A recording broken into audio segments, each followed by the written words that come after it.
Well, because it'd be cool to put on the blog of your seeding activities. Well, I snuffle. While you snuffle, sure. Well, it's cold out. It's like 45 degrees out. So what are you doing? I am seeding. Right now I'm doing eggplant.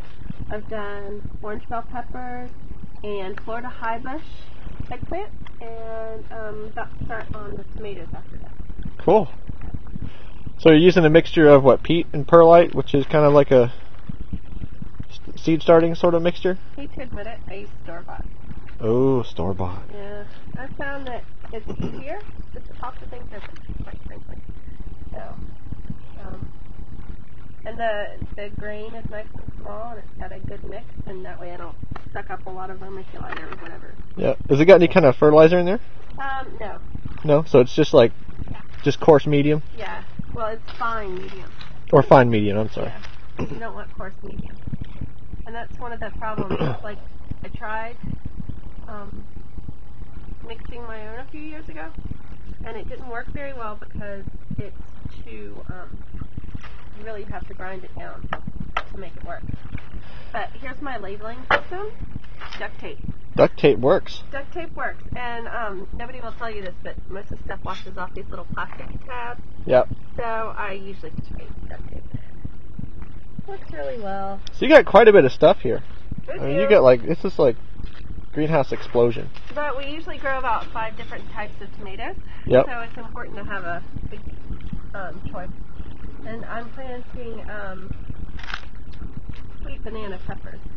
Ooh. Or do you want jalapenos? Which one do you want? I can do both. Okay. Alright, that works. So, yeah, we can make some crazy salsa with both of those. Because we've got to have the jalapenos for the salsa. Yeah. But I the like sweet the bananas Hungarian peppers last year. Yeah, those have some bite to it. Yeah, those are good. So you got all these like styrofoam starter trays, and those like have holes in them on the bottom? Yeah, they have holes, and they use a mat system. So I can't pick this one up, but you put the mat at the bottom, and that way it wicks the moisture up through the soil, and you can use them for years and years. I think I've had these probably 5 or 6 years. They're kind of expensive. Yeah, we've had these for a while, I know. Yeah, and if you're just careful, like when you store them, that you don't sit on them. Yeah. They really do hold up for a nice long time. The only thing that I don't necessarily like about them is they're small scale, so they're not as large as, like, you can see the difference in the size between these and the standard. Oh, yeah, yeah. They're a lot smaller. The standard ones you can just get at Home Depot or whatever, too. I've seen those. Yeah. I guess the smaller ones are kind of harder to come by. Well, yeah, I got them from Gardener's Supply.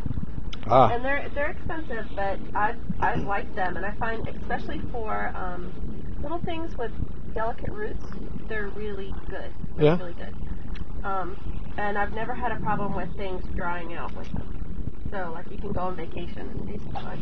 Because you just fill up the bottom of the pan, and this sits in here like this. Yep. And then you put the cloth on top. And you can poke them out when they're done. So you just pop them out in the yard, and they pop up, huh? And the kids like them. Very cool. Well, thanks, sweetie. No problem.